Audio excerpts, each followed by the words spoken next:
Okay, for some reason we were cut off there. Not sure why that happened. Okay. But we live again with Beulah. And Beulah, if you could maybe just recap there specifically, we're talking about schools trying to fill all of the hours during the day. And I like how you're explaining it to me, because I also initially thought, how are parents going to do the 7 after 8 till 2 and fill the gaps? And how are you explaining it? If you maybe can go through that again, that would be great. Yeah, I was just basically saying that initially I saw that, and I think it's panic, schools administrators thought, oh, well, we're going to lose this year or how many months we need to absolutely flat children. But if you look at normal school days, it's not a 7 to 2 school day. There are lots of things in between that is not school. And I think that's where the value of schooling lies, is in that in-between moments where children actually have contact with one another. But apart from that, I also saw the flooding of work when I've listened to what's going on. But I think the main thing to answer that question is that no one was really prepared. So it is a natural human instinct to then throw as much as you can at the problem, whereas a more organized, systematic, slower approach, I always find, is sometimes what is needed. Yeah, that's quite interesting. How people open their eyes up, and I think a lot of parents have now also seen what teachers go through Yes. at school, which is the other side of the coin in terms of things. For those joining us, we're talking to Beulah. She's from EduExcellence. She started the school in 2007. She's also one of the people from South Africa that's interviewed Dr. Phil. And also spoken at various international events, which is quite exciting to see a lot of talent coming out of South Africa and how education is going more online now. Do you think in the long run, schools need to be worried financially? Yeah, that's quite a topic, Neil, and we've seen now in the short space of time how many preschools, pre-primary schools actually closed down. I mean, here in Cape Town, Herzliya, which is one of the traditional Jewish schools that also houses a lot of children that, they had a unit that actually assisted children, it's closing down. And that is extremely sad, because I think one of the, there are certain institutions that one would think should be immune in such a, in a way. It's churches and schools and, community-based organizations should actually be immune to things like this, but we are not. I mean, we've been definitely affected financially. We've had parents who cannot afford our fees. We've given concessions. We've written off money. We've taken a pay cut across the board. So unfortunately for the schools who are reliant on their school fees, income, or their income is derived from school fees, we are affected. I know of many schools that are actually affected, unfortunately. And do you think online is as you say? Do you think this pandemic is opening people's eyes that online is a way to go? And maybe by going online, I'm saving money for traveling and accommodation and so forth. That could also hamper the future of schools as well. And I think that's why it's so exciting to see how EduExcellence has actually adapted. Yeah, well, we could see that because we could obviously when some of our parents started to indicate to us that they won't be able to pay our school fees, we had an option there as well to say, well, I'm sorry that you are going, or the option would be, well, let's see how we can actually address this problem. And then part of going online is the fact that there is a reduction in school fees, because now all of a sudden you don't have the overheads of an expensive building, or the maintenance of the building, or the cleaning, or the electricity and the water, and all of that. So Real school online is definitely a more cost-effective method if parents cannot afford specialized education as it's presented physically. I must just say that physical education is always the first prize. Um, Online schooling is a good alternative because there's such a great value in what happens between classes, between children. That's where you learn the skills of socialization and negotiation and conflict resolution. And that is in those moments that you actually learn those things. So I would not replace, if I had the opportunity or me as a parent, or had the choice, then I would always choose for the physical component. But if there's no choice or the financial component is really an issue, then obviously the online school does provide that opportunity. But to answer your question, yes, I do think it will affect schools in future because now we know that this isn't a viable option. It can work. And then the only option that schools have is to adapt. Just before we go to the last two questions, and also last few thoughts from Beulah, don't forget next week, Wednesday, we're right back here. And we've got a special guest, Selwyn Willis, that'll be joining us all the way from Port Elizabeth.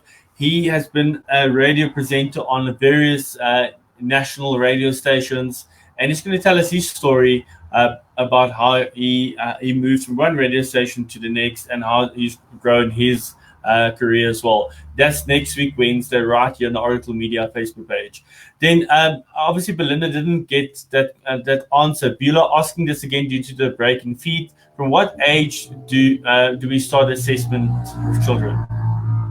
Okay, so if the question is when, okay, so my first answer would be when you are concerned.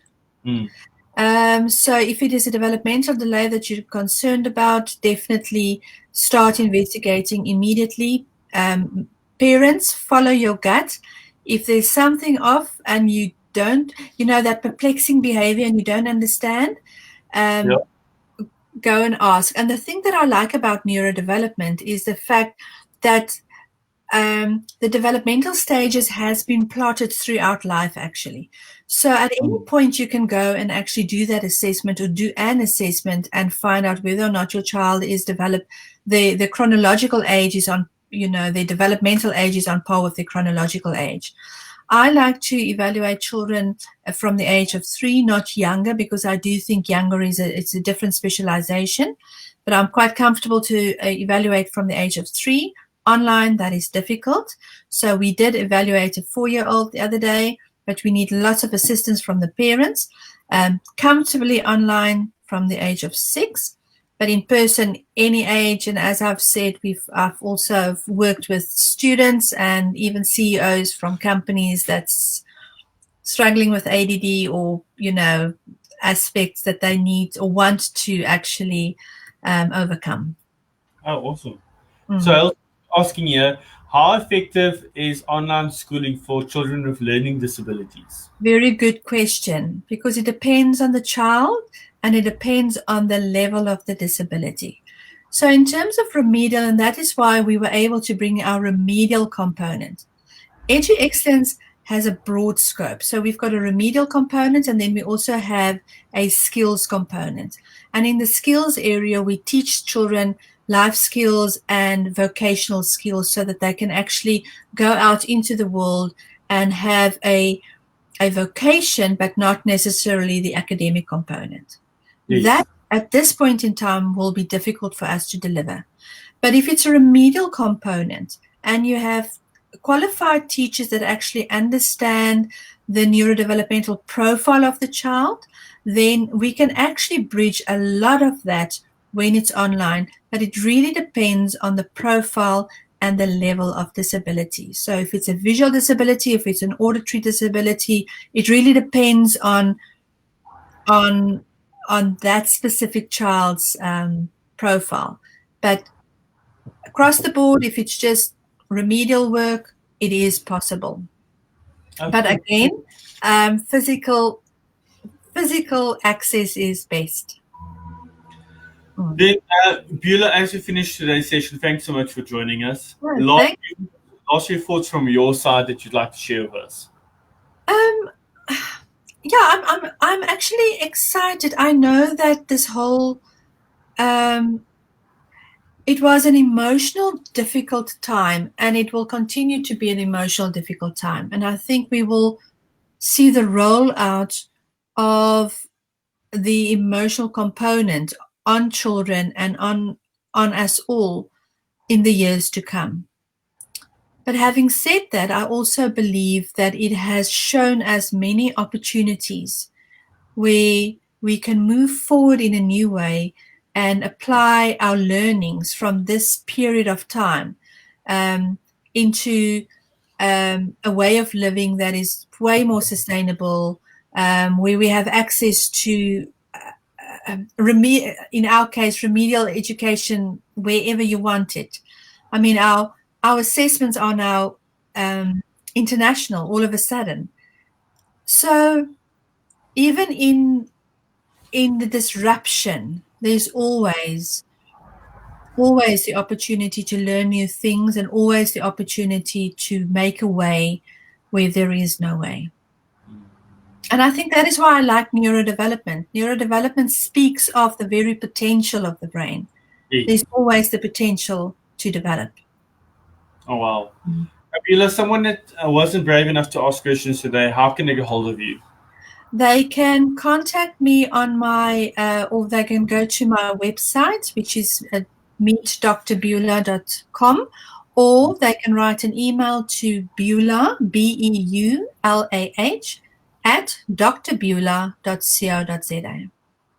Well, I'm going to share the website link to the actual page as well, so people can actually go and comment on it. Yeah, I don't think there's a place to comment, so the best way would be the email. Cool. So, I'm sharing both, so that is there in the comment section specifically, so you can get hold of Beulah with regards to that. And Beulah, well done on adapting so quickly and really getting out there. It's nice to see how companies have actually taken the next step to make sure that they adjust to things. Thank you. Yes.